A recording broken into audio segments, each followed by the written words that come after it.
मधुरापुरी नायिके नमस्ते मधुरालाभिषुकाभिरामहस्ते मलयध्वज पाण्ड्यराजकन्ये मयि मीनाक्षि कृपां विदेहि धन्ये कचनिर्जितकालमेघकान्ते कमलासेवितपादपङ्कजान्ते मधुरापुरवल्लभेष्टकान्ते मयि मीनाक्षि दयां विदेहि शान्ते कुचयुग्म विधूत चक्रवाके कृपया पालित सर्वजीवलोके मलयध्वज सन्तते पताके मयि मीनाक्षि कृपां निदेहि भागे विधिवाहन जेतृकेलियाने विमतामोदन पूजितापधाने मधुरेक्षण भावभूतमीने मयि मीनाक्षि कृपां विदेहि दीने तपनीय पयोजिनी तटस्थे दुहिन प्राय महीधरोधरस्थे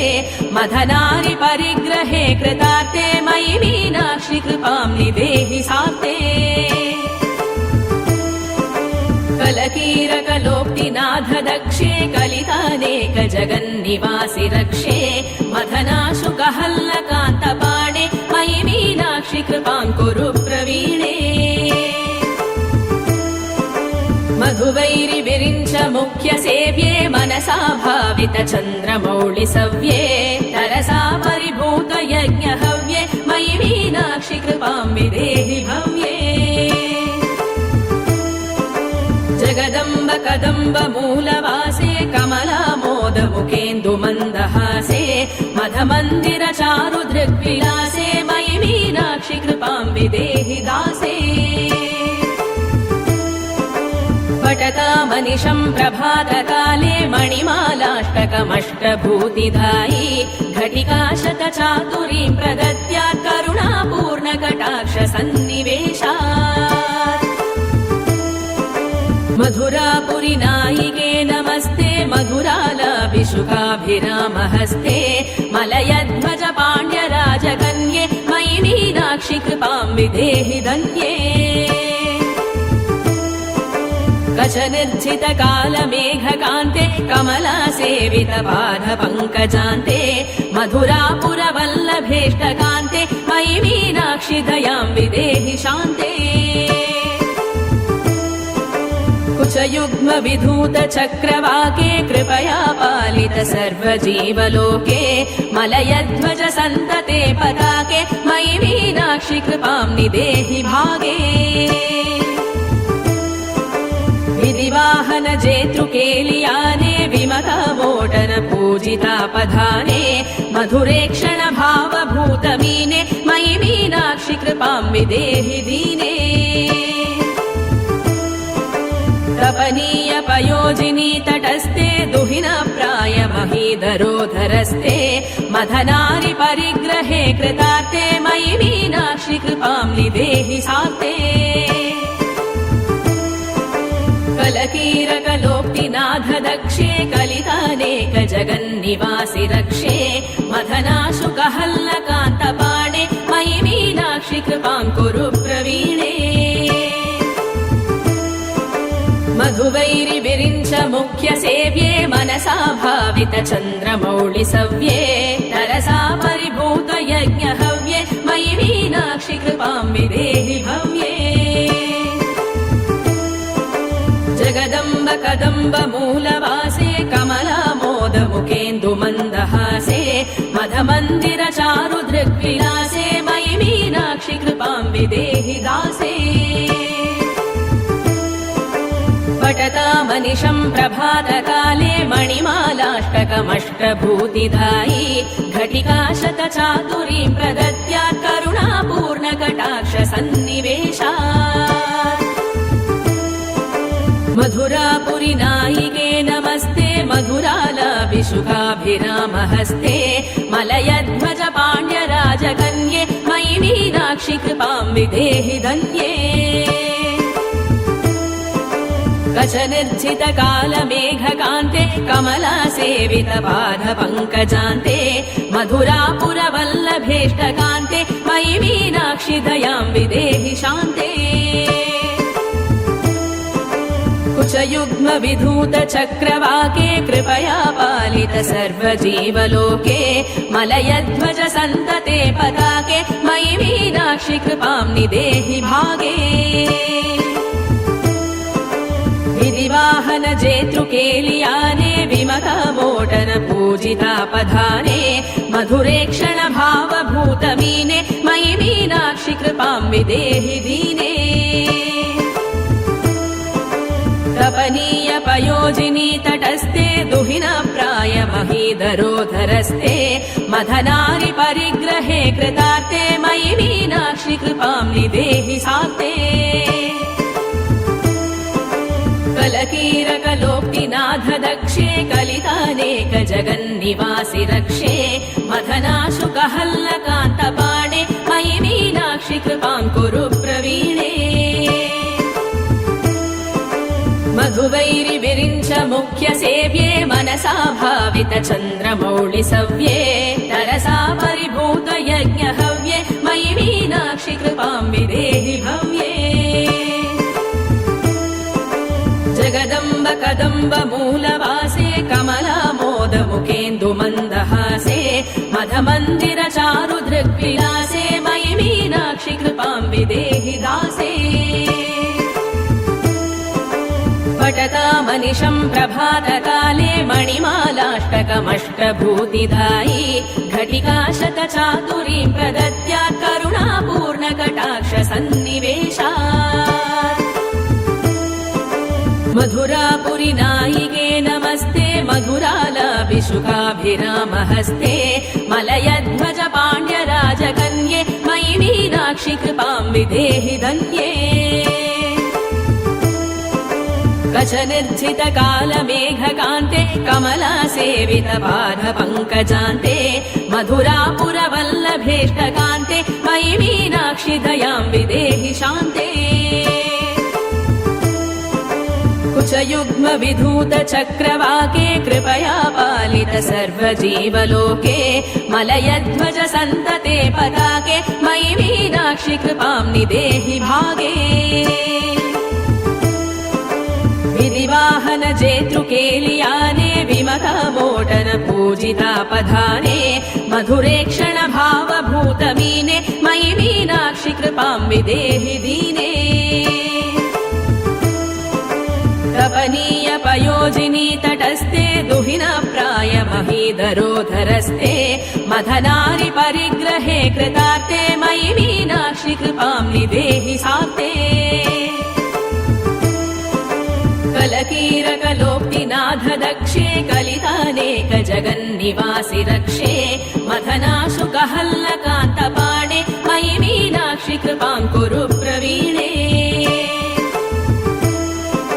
मधुवैरि विरिञ्च मुख्य सेव्ये मनसा भावित चन्द्रमौळि सव्ये तरसा परिभूत यज्ञ हव्ये मयि मीनाक्षि कृपां विदेहि भव्ये जगदम्ब कदम्ब मूलवासे कमलामोद मुखेन्दु मन्दहासे मधमन्दिर चारु दृग्विलासे मयि मीनाक्षि कृपां विदेहि दासे पठतामनिशं प्रभातकाले मणिमालाष्टकमष्टभूतिदायी घटिका शतचातुरीं प्रदत्या करुणापूर्णकटाक्ष सन्निवेशात् मधुरापुरि नायिके नमस्ते मधुरालाभिषुकाभिरामहस्ते मलयध्वज पाण्ड्यराजकन्ये मयि मीनाक्षि कृपां विदेहि धन्ये कचनिर्झितकालमेघकान्ते कमलासेवितपादपङ्कजान्ते मधुरापुरवल्लभेष्टकान्ते मयि मीनाक्षि दयां विदेहि शान्ते कुचयुग्मविधूत चक्रवाके कृपया पालित सर्वजीवलोके मलयध्वज सन्तते पताके मयि मीनाक्षि कृपां निदेहि भागे विधिवाहन जेतृकेलियाने विमलमोटन पूजितापधाने मधुरे क्षण भावभूतमीने मयि मीनाक्षि कृपां विदेहि दीने तप तपनीय पयोजिनी तटस्थे दुहिन प्राय महीधरोधरस्थे मदनारि परिग्रहे कृतार्थे मयि मीनाक्षि कृपां निदेहि साते कलकीरकलोक्तिनाथ दक्षे कलितानेक जगन्निवासि रक्षे मदनाशुकहल्लकान्तपाणे मयि मीनाक्षि कृपां कुरु प्रवीणे मधुवैरि विरिञ्च मुख्य सेव्ये मनसा भावित चन्द्रमौळि सव्ये तरसा परिभूत यज्ञ हव्ये मयि मीनाक्षि कृपां विदेहि भव्ये जगदम्ब कदम्ब मूलवासे कमलामोद मुखेन्दु मन्दहासे मदमन्दिर चारु दृग्विलासे मयि मीनाक्षि कृपां विदेहि दासे पठतामनिशं प्रभातकाले मणिमालाष्टकमष्टभूतिदायी घटिकाशतचातुरीं प्रदद्यात् करुणापूर्णकटाक्ष सन्निवेशात् मधुरापुरि नायिके नमस्ते मधुरालाभिषुकाभिरामहस्ते मलयध्वज पाण्ड्यराजकन्ये मयि मीनाक्षि कृपां विदेहि धन्ये कचनिर्जित कालमेघकान्ते कमलासेवित पादपङ्कजान्ते मधुरापुरवल्लभेष्टकान्ते मयि मीनाक्षि दयां विदेहि शान्ते कुचयुग्म विधूत चक्रवाके कृपया पालित सर्वजीवलोके मलयध्वज सन्तते पताके मयि मीनाक्षि कृपां निदेहि भागे विवाहन जेतृकेलियाने विमतमोटन पूजितापधाने मधुरेक्षण भावभूतमीने मयि मीनाक्षि कृपां विदेहि दीने तपनीय पयोजिनी तटस्थे दुहिन प्राय महीधरोधरस्थे मदनारि परिग्रहे कृतार्थे मयि मीनाक्षि कृपां निदेहि साते कलकीरकलोक्तिनाथ दक्षे कलितानेक जगन्निवासि रक्षे मदनाशुकहल्लकान्तपाणे मयि मीनाक्षि कृपां कुरु प्रवीणे मधुवैरि विरिञ्च मुख्य सेव्ये मनसा भावित चन्द्रमौळि सव्ये तरसा परिभूत यज्ञ हव्ये मयि मीनाक्षि कृपां विदेहि भव्ये जगदम्ब कदम्ब मूलवासे कमलामोद मुखेन्दु मन्दहासे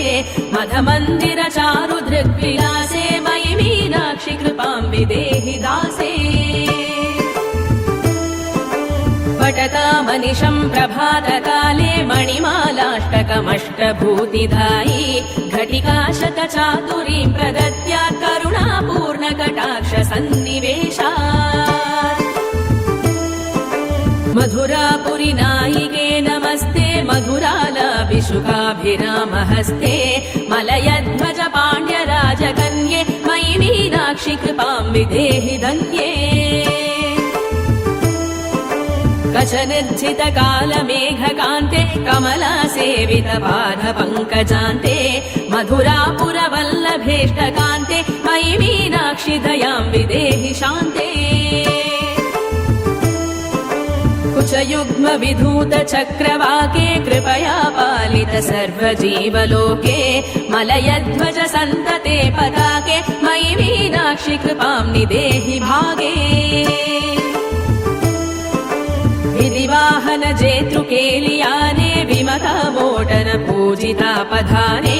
मधुरेक्षण भावभूतमीने मयि मीनाक्षि कृपां विदेहि दीने तपनीय पयोजिनी तटस्थे दुहिन प्राय महीधरोधरस्थे मदनारि परिग्रहे कृतार्थे मयि मीनाक्षि कृपां निदेहि साते कलकीरकलोक्तिनाथ दक्षे कलितानेक जगन्निवासि रक्षे मदनाशुकहल्लकान्तपाणे मयि मीनाक्षि कृपां कुरु प्रवीणे मधुवैरिविरिञ्च मुख्य सेव्ये मनसा भावित चन्द्रमौळि सव्ये तरसा परिभूत यज्ञ हव्ये मयि मीनाक्षि कृपां विदेहि भव्ये जगदम्ब कदम्ब मूलवासे कमलामोद मुखेन्दु मन्दहासे मदमन्दिर चारु दृग्विलासे मयि मीनाक्षि कृपां विदेहि दासे पठतामनिशं प्रभातकाले मणिमालाष्टकमष्टभूतिदायी घटिका शतचातुरीं प्रदद्यात् करुणापूर्णकटाक्ष सन्निवेशात् मधुरापुरि नायिके नमस्ते मधुरालाभिषुकाभिरामहस्ते मलयध्वज पाण्ड्यराजकन्ये मयि मीनाक्षि कृपां विदेहि धन्ये कचनिर्जितकालमेघकान्ते कमलासेवितपादपङ्कजान्ते मधुरापुरवल्लभेष्टकान्ते मयि मीनाक्षि दयां विदेहि शान्ते कुचयुग्म विधूत चक्रवाके कृपया पालित सर्वजीवलोके मलयध्वज सन्तते पताके मयि मीनाक्षि कृपां निदेहि भागे वाहन जेतृकेलियाने विमतमोटन पूजितापधाने मधुरेक्षण भावभूतमीने मयि मीनाक्षि कृपां विदेहि दीने तपनीय पयोजिनी तटस्थे दुहिन प्राय महीधरोधरस्थे मधनारि परिग्रहे कृतार्थे मयि मीनाक्षि कृपां निदेहि साते कलकीरकलोक्तिनाथ दक्षे कलितानेक जगन्निवासि रक्षे मधनाशुकहल्लकान्तपाणे मयि मीनाक्षि कृपां कुरु प्रवीणे मधुवैरिविरिञ्च मुख्य सेव्ये मनसा भावित चन्द्रमौळि सव्ये तरसा परिभूत यज्ञ हव्ये मयि मीनाक्षि कृपां विदेहि भव्ये जगदम्ब कदम्ब मूलवासे कमलामोद मुखेन्दु मन्दहासे मदमन्दिर चारु दृग्विलासे मयि मीनाक्षि कृपां विदेहि दासे